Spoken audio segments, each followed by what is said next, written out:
നമസ്കാരം. സ്വാമിയെ ശരണമയ്യപ്പ. വന്ന് തിരഞ്ഞെടുപ്പ് എടുത്തപ്പോൾ അയ്യപ്പന്റെ പേരും പറഞ്ഞ് വോട്ട് പിടിക്കാൻ ഇറങ്ങി തിരിച്ചിട്ടുള്ള രാഷ്ട്രീയക്കാരെ, രാഷ്ട്രീയ പാർട്ടികളെ തട്ടിയിട്ട് നടക്കാൻ പറ്റാത്ത സ്ഥിതിയായിട്ടുണ്ട് കേരളത്തിൽ. വാർത്തയിലേക്ക് വരും മുമ്പ് ചാനൽ ഒന്ന് സബ്സ്ക്രൈബ് ചെയ്തിട്ടുള്ളൂ.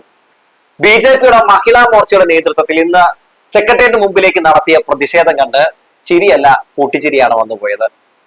അയ്യപ്പ സ്നേഹം കാണിക്കുന്നതിൽ ഞങ്ങൾ ഒന്നാമതാണ് എന്ന് അഭിനയിച്ച് കാണിക്കാൻ പ്രത്യേക കഴിവുള്ള പാർട്ടിയാണ് ബി.ജെ.പി എന്ന് എല്ലാവർക്കും അറിയാം. ഇവരുടെ വർത്തമാനമൊക്കെ കേട്ടാൽ ഹിന്ദുക്കളുടെ അട്ടിപ്പറ അവകാശം മുഴുവൻ ഇവർക്ക് എഴുതി കൊടുത്തതുപോലെയൊക്കെ തോന്നുമെങ്കിലും ഹിന്ദുക്കളുടെ ഏറ്റവും വലിയ ശാപം ഈ പാർട്ടിയാണ് എന്ന് പറയാതെ വയ്യ. അതായത് അയ്യപ്പന്റെ പേര് പറഞ്ഞുകൊണ്ട് ശബരിമലയെ സംരക്ഷിക്കാൻ എന്ന് പറഞ്ഞുകൊണ്ട് ഇന്ന് മഹിളാ മോർച്ചയുടെ നേതൃത്വത്തിൽ നടത്തിയ പരിപാടിയുടെ വിഷ്വലാണ് നിങ്ങൾ ഈ കാണുന്നത്. മുന്നിൽ നിൽക്കാനും ഫോട്ടോ പിടിക്കാനും ഒക്കെ ഉന്തും തള്ളും ഒക്കെ കൂട്ടുന്ന മഹിളകളെ നമുക്ക് കാണാം. ശേഷം ശരണം വിളികളുമായി സെക്രട്ടേറിയറ്റ് മുമ്പിലേക്ക്. അവിടെ കണ്ടത് ഏറെ ചിരിപ്പിക്കുന്ന കാര്യങ്ങളായിരുന്നു. ബാരിക്കേഡിന് മുകളിലേക്ക് ഏന്തി വലിഞ്ഞു കയറാൻ ശ്രമിക്കുന്ന മഹിളകൾ, അവിടെ നിന്ന് പതിയെ ഇങ്ങനെ മറിഞ്ഞു വീഴാനൊക്കെ പോകുന്നുണ്ട്. ചില ആളുകളൊക്കെ പിടിച്ചു കയറ്റാൻ വേണ്ടി ശ്രമം നടത്തുന്നുണ്ട്. അങ്ങനെ എന്തൊക്കെയോ കിടന്ന് കാണിക്കുന്നു അതിനു മുമ്പിൽ. ശേഷം നമ്മുടെ നടനെത്തി, ബി.ജെ.പിയുടെ അധ്യക്ഷൻ രാജീവ് ചന്ദ്രശേഖർ എത്തി. മുക്കിയും മൂളിയും ഒക്കെ മൂപ്പർ മലയാളമാണെന്ന് തോന്നുന്നു എന്തൊക്കെയോ പറഞ്ഞൊപ്പിച്ചു. എന്തായാലും ഈ പരിപാടിയിലുടനീളം കാണാൻ സാധിച്ചത് ശബരിമലയ്ക്ക് വേണ്ടി സംസാരിക്കുന്ന ആളുകളെയല്ല, മറിച്ച് ബി.ജെ.പിക്ക് വേണ്ടി സംസാരിക്കുന്ന ആളുകളെയാണ്. പിണറായി വിജയനെ ചീത്ത പറയാനും ഇടതുപക്ഷത്തെ ചീത്ത പറയാനും എന്തിനാണ് അയ്യപ്പനെ കൂട്ടുപിടിക്കുന്നതെന്ന് ഇപ്പോഴും മനസ്സിലാകുന്നില്ല. എന്തായാലും രാജീവ് ചന്ദ്രശേഖർ ഈ പരിപാടിയിൽ പങ്കെടുത്തുകൊണ്ട് സംസാരിച്ച ഒരു ഭാഗം നമുക്ക് കാണാം. ഇത് തന്നെയാണ് ഈ പരിപാടി കൊണ്ട് ഇവർ ഉദ്ദേശിക്കുന്നത്. 10 കൊല്ലം ഇവിടെ നടന്ന രാഷ്ട്രീയം വാഗ്ദാനം പറഞ്ഞു, എല്ലാം ശരിയാവുമെന്ന് പറഞ്ഞ് ജനങ്ങളുടെ വോട്ട് നേടി ഭരിച്ച ഒരു സർക്കാരാണ് CPM. നവ്യ രജാജി പറഞ്ഞ പോലെ ജനങ്ങളുടെ എല്ലാ അപേക്ഷയും അവര് വഞ്ചിച്ചു. ഡൽഹിയിൽ ഭരണഘടനയും കോൺസ്റ്റിറ്റ്യൂഷൻ പറഞ്ഞു നടക്കുന്ന കോൺഗ്രസ് പാർട്ടിയും CPM-ഉം എല്ലാ കോൺസ്റ്റിറ്റ്യൂഷണൽ അവകാശങ്ങൾ ലംഘിച്ചു. ഇനി അതിന്റെ സമയം, ആ രാഷ്ട്രീയത്തിൽ ഒരു മാറ്റം കൊണ്ടുവരാൻ പോകുന്ന ഒരു സമയമാണ്. ഇനി വരുന്ന ഇലക്ഷനിൽ BJP NDA മാത്രമായിരിക്കും ജനങ്ങളുടെ അവകാശം സംരക്ഷിക്കാൻ ഒരു കഴിവുള്ള ഒരു പാർട്ടി. അത് കൃത്യമായി ഒരു മെസ്സേജ് സമുദായത്തിൽ നമ്മൾ പറയണം. ഇനി ഇതുവരെ നടന്ന രാഷ്ട്രീയം മാറ്റിയേ നമ്മൾ നിർത്തൂ. മാറാത്തത് ഇനി മാറണം എന്ന് പറഞ്ഞ് ഞാൻ വാക്കു ചുരുക്കുന്നു. ഒന്ന് ആലോചിച്ച് നോക്കണം, ശബരിമലയിൽ എത്ര കോടിയുടെ വികസനമാണ് ഈ പിണറായി വിജയൻ സർക്കാർ നടത്തിയിട്ടുള്ളത്. 70 കോടി 37 ലക്ഷത്തിന് മുകളിൽ രൂപയുടെ വികസനം അവിടെ നടത്തിയിട്ടുണ്ട്. മാത്രമല്ല ശബരിമലയ്ക്ക് വേണ്ടതൊക്കെ ചെയ്തു കൊടുത്തിരിക്കുന്നു. അപ്പൊ ഇത്തരത്തിലുള്ള സംഭവങ്ങളൊക്കെ ഉണ്ടാകുമ്പോൾ വിശ്വാസികൾ മുഴുവൻ ഈ സർക്കാരിനോട് അടുക്കുന്നു. ഇതാണ് ഇവരുടെ പ്രശ്നം, അല്ലാതെ വേറൊന്നുമല്ല. നമുക്കറിയാം, ശബരിമലയെ ആഗോള തീർത്ഥാടന കേന്ദ്രമാക്കി മാറ്റുന്നതിന് വേണ്ടി ദേവസ്വം ബോർഡ് സംസ്ഥാന സർക്കാരിന്റെ പിന്തുണയോടെ ആഗോള അയ്യപ്പ സംഗമം സംഘടിപ്പിക്കുന്ന സാഹചര്യം ഉണ്ടായി. ആ പരിപാടിയിൽ ഇവരൊന്നും പങ്കെടുക്കാതെ അത് ബഹിഷ്കരിച്ച് തകർക്കാൻ വേണ്ടി സഭ നടത്തിയപ്പോൾ ഒരുപാട് ആളുകൾ, അയ്യപ്പ വിശ്വാസികൾ അങ്ങോട്ടേക്ക് ഒഴുകിയെത്തി. അങ്ങനെ അയ്യപ്പ വിശ്വാസികളുടെ വലിയ പിന്തുണയോടെ ആ പരിപാടി വലിയ വിജയമാകുന്ന സാഹചര്യം ഉണ്ടായി. പിന്നീട് ആ പരിപാടിയിൽ പങ്കെടുത്ത സാമുദായിക നേതാക്കളൊക്കെ ഈ പരിപാടിയെ വലിയ രീതിയിൽ തന്നെ പ്രകീർത്തിച്ചുകൊണ്ട് ശബരിമലയെയും അയ്യപ്പനെയും സംരക്ഷിക്കുന്ന ഒരു സർക്കാരാണ് ഇവിടെ ഉള്ളതെന്ന പരസ്യ പ്രസ്താവന നടത്തിയ രംഗത്തേക്ക് ഒരു സാഹചര്യം ഉണ്ടായി. NSS-ഉം SNDP പോലുള്ള സാമുദായിക സംഘടനകൾ ഈ പരിപാടി വിജയകരമാണ് എന്ന് അവർ വിധി എഴുതി. അന്നു മുതൽ തുടങ്ങിയതാണ് BJPയുടെ കുരുപൊട്ടൽ. BJP എന്ന് പറയുന്ന പാർട്ടിയുടെ കപട അയ്യപ്പ സ്നേഹം എന്ന് പൊളിഞ്ഞു വീണ ഒരു സത്യമാണ്, നമുക്കറിയാവുന്ന ഒരു കാര്യമാണല്ലോ. ഈ അയ്യപ്പ സംഗമം വലിയ ഹിറ്റായതിനു പിന്നാലെ തന്നെ ഈ BJP ഒരു പരിപാടി നടത്തുന്നുണ്ട്. അതായത് സംഘപരിവാർ സംഘടനകളുടെ ഒരു പരിപാടി നടത്തുന്നുണ്ട്. അതെന്തായിരുന്നു? ശബരിമല സംരക്ഷണ സംഗമം എന്ന പേരിലായിരുന്നു. അങ്ങോട്ടേക്ക് ഒഴുകിയെത്തിയത് കൂടുതലും വർഗീയവാദികളായിരുന്നു എന്നതാണ് പറയേണ്ടത്. കാരണം എന്തൊക്കെയാണ് അവിടെ പറഞ്ഞത്? അവിടെ പറഞ്ഞത് മുഴുവൻ വേറൊന്നുമായിരുന്നില്ല, വർഗീയതയായിരുന്നു. വാവര് തീവ്രവാദിയാണ് അത്രേ. ഇങ്ങനെയുള്ള പല പരാമർശങ്ങളൊക്കെയാണ് അവിടെ നടത്തിയത്. അങ്ങനെ പരിപാടി പൊളിയുന്ന സാഹചര്യം ഉണ്ടായി.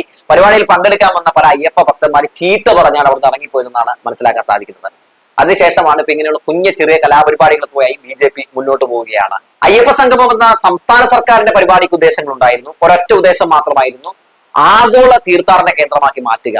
ഒപ്പം ശബരിമലയിൽ എന്തൊക്കെ ഇനി നടപ്പിലാക്കണം, എങ്ങനെ പോകണം, ഇനി അതിന്റെ മറ്റുള്ള കാര്യങ്ങൾ എന്നതിനെ പറ്റിയൊക്കെ ഒരു ചർച്ച, തുറന്ന ചർച്ചയാണ് അവർ ആ പരിപാടി കൊണ്ട് ഉദ്ദേശിച്ചത്. അത് നടക്കുന്ന സാഹചര്യവും ഉണ്ടായി. എന്തായാലും നമുക്ക് ഈ മഹിളാ മോർച്ചയുടെ പരിപാടിയിൽ ഇന്ന് നടന്ന ശോഭാ സുരേന്ദ്രന്റെ പ്രസംഗം കൂടി ഒന്ന് കേൾക്കണ്ടേ? അതുകൂടി ഒന്ന് കാണാം. ഞങ്ങൾ അന്ന് ഒരു മുഖ്യമന്ത്രിയായും ഞങ്ങൾ പേടിച്ചില്ല.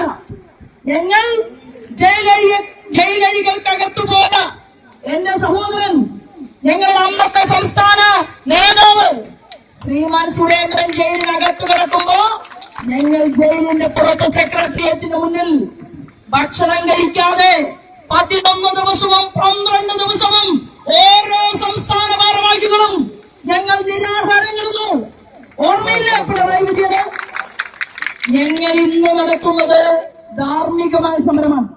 ഇതൊരു സൂചനയാണ് മിസ്റ്റർ പിണറായി. കണ്ടല്ലോ, ശോഭയൊക്കെ പിണറായി വിജയനെ ചീത്ത പറയാനും ഇടതുപക്ഷത്തെ ചീത്ത പറയാനും ഒക്കെ PhD എടുത്തിട്ടുള്ള വ്യക്തിയാണ്. എന്തായാലും ശോഭയും അവിടെ നിന്ന് ഉറഞ്ഞു തുള്ളുന്നുണ്ട്. ഈ ഉറഞ്ഞു തുള്ളുമ്പോഴൊക്കെ നമ്മൾ മനസ്സിലാക്കേണ്ട ഒരു പ്രധാനപ്പെട്ട കാര്യം, ഇവരുടെയൊക്കെ ഉദ്ദേശം എന്ന് പറയുന്നത് എങ്ങനെയെങ്കിലുമൊക്കെ അധികാരത്തിൽ കയറണം, നല്ല രീതിയിൽ പ്രവർത്തിക്കുന്ന ഒരു സർക്കാരിനെ താഴെ ഇറക്കണം എന്ന് തന്നെയാണ്. ഇവരുടെ അയ്യപ്പ സ്നേഹം എത്രത്തോളമാണെന്ന് നമുക്കറിയാമല്ലോ. സുരേന്ദ്രൻ ഇരുമുടിക്കെട്ടുമായി എടുത്തു കാണിച്ച ഷോയും തെമ്മാടിത്തരവും ഒക്കെ നമ്മുടെ മുമ്പിലുണ്ട്. മാത്രവുമല്ല, സ്ത്രീ പ്രവേശന വിഷയവുമായി ബന്ധപ്പെട്ടുകൊണ്ട് ഇവർ അവിടെ നടത്തിയ സംഘർഷങ്ങൾ നമ്മുടെ കൺമുമ്പിൽ ഇപ്പോഴുമുണ്ട്. അതിനുശേഷം അവർ ആ വിഷയവുമായി ബന്ധപ്പെട്ട് നടത്തിയ പ്രസംഗങ്ങൾ നമ്മുടെ മുമ്പിലില്ലേ? എന്താണ് അവരന്ന് പറഞ്ഞത്? അവരന്ന് പറഞ്ഞൊരു പ്രധാനപ്പെട്ട കാര്യം ഇതൊരു സുവർണാവസരമാണ് എന്നാണ് പറഞ്ഞത്. അതായത് തിരഞ്ഞെടുപ്പുമായി ബന്ധപ്പെട്ടുകൊണ്ട് അധികാര കേന്ദ്രങ്ങളിൽ എത്താൻ വേണ്ടി അയ്യപ്പനെയും ശബരിമലയും ഉപയോഗപ്പെടുത്തുക, ഈ സുവർണാവസരം ഉപയോഗപ്പെടുത്തുക എന്നാണ് അവർ ഉദ്ദേശിച്ചത്. അതിന്റെ പേരിൽ എത്ര ഇടങ്ങളിലാണ് ഇവർ പ്രശ്നങ്ങൾ അഴിച്ചുവിട്ടത്, എത്ര ഇടങ്ങളിലാണ് ഇവർ വലിയ തോതിലുള്ള പല സംഘർഷങ്ങൾ ഉണ്ടാക്കിയത്, നമ്മുടെ മുമ്പിലുണ്ടല്ലോ അതൊക്കെ. അപ്പൊ ശബരിമലയെ ഉപയോഗപ്പെടുത്തിക്കൊണ്ട് അയ്യപ്പന്റെ പേരും പറഞ്ഞ് ഇവിടെ പ്രശ്നം വീണ്ടും ഉണ്ടാക്കുക എന്നത് മാത്രമാണ് BJPയുടെ ലക്ഷ്യം എന്ന് പറയുന്നത്. എന്നിട്ടൊന്ന് ആലോചിച്ച് നോക്കണം. ഇപ്പൊ ആഗോള അയ്യപ്പ സംഗമം നടത്തിയപ്പോൾ ആളുകൾ ഒഴുകിയെത്തി. അവർക്ക് മനസ്സിലായി ശബരിമലയെയും അയ്യപ്പനെയും സംരക്ഷിക്കുന്ന ഒരു സർക്കാരാണ് അവിടെ ഉള്ളതെന്ന്. ഇതിനിടെ ഒരു ഉണ്ണികൃഷ്ണൻ പോറ്റിയെ പ്രത്യക്ഷപ്പെട്ടു. ദ്വാരപാലക ശില്പത്തിന്റെ പീഠങ്ങൾ കാണാനില്ല എന്ന് പറഞ്ഞ് നുണ പറഞ്ഞാണ് രംഗത്തേക്ക് വന്നത്. പിന്നെ ഇദ്ദേഹത്തെ സഹോദരിയുടെ വീട്ടിൽ നിന്ന് കിട്ടുന്ന സാഹചര്യം ഉണ്ടായി. ഇപ്പൊ മൂപ്പരെ ചോദ്യം ചെയ്തുകൊണ്ടിരിക്കുകയാണ്. അവസാനം ഇപ്പൊ കള്ളൻ പിടിയിലായിരിക്കുകയാണെന്ന് പറയാതെ വയ്യ. ഇങ്ങനെ എന്തൊക്കെ രീതിയിലുള്ള പല നമ്പറുകളും ഒക്കെയാണ് ഇവർ പയറ്റുന്നതെന്ന് എനിക്ക് മനസ്സിലാകുന്നില്ല. നോക്കൂ, ഇവരിങ്ങനെയാണ് പലയിടങ്ങളിലുമൊക്കെ അധികാരത്തിൽ വരാൻ വേണ്ടി അല്ലെങ്കിൽ സീറ്റ് പിടിക്കാൻ വേണ്ടി ശ്രമം നടത്തുന്നത്. ജാതി പറഞ്ഞ്, മതം പറഞ്ഞ്, ഞങ്ങൾ നിങ്ങൾക്കൊപ്പമാണ് എന്നൊക്കെ പറഞ്ഞ്. സത്യത്തിൽ ഹിന്ദുക്കളുടെ ശാപമാണ് BJP എന്ന് പറയാതെ പോയ. ചില അന്തി ചർച്ചകളിലൊക്കെ ഇരുന്ന് ഇവർ സംസാരിക്കുന്ന കേൾക്കുമ്പോൾ എനിക്കൊക്കെ സത്യം തോന്നിയിട്ടുണ്ടെങ്കിൽ ഇവരോട് വെറുപ്പാണ് തോന്നുന്നത്. ഞങ്ങൾ ഹിന്ദുക്കൾക്ക് വേണ്ടിയാണ് സംസാരിക്കുന്നത്, ഞങ്ങളുടെ അട്ടിപ്പേർ അവകാശം നിങ്ങളെ ഏൽപ്പിച്ചിട്ടുണ്ടോ? ഇല്ലല്ലോ. സത്യത്തിൽ നിങ്ങൾ ഞങ്ങൾക്ക് ശാപമാണ് എന്നാണ് പറയാനുള്ളത്. ജാതിയും മതവും പറഞ്ഞ് നടക്കുന്ന വെറി പൂണ്ട ഇത്തരം ആളുകളെ സത്യത്തിൽ ഇന്നും അന്നുമൊക്കെ അറപ്പാണെന്ന് പറയാതെ വയ്യ.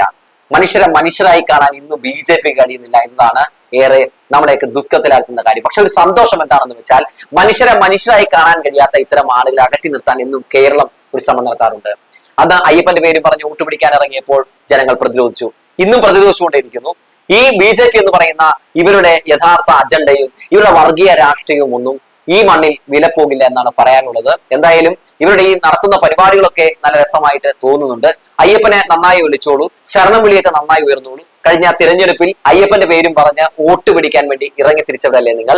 അയ്യപ്പനെ വലിയ രീതിയിൽ തന്നെ വോട്ട് ബാങ്ക് രാഷ്ട്രീയത്തിന് വേണ്ടി ഉപയോഗപ്പെടുത്താൻ വേണ്ടി ശ്രമിച്ചവരല്ലേ നിങ്ങൾ? ഇങ്ങനെയെങ്കിലും ഒക്കെ ഒരു പ്രായച്ചിത്തം നൽകൂ. അതുകൊണ്ട് എല്ലാവരും സ്വാമിയെ ശരണമയ്യപ്പ എന്ന ഉച്ചത്തിൽ വിളിച്ചോളൂ BJP കാരെ എന്ന് പറഞ്ഞു വെച്ചുകൊണ്ട് നിർത്തുകയാണ്.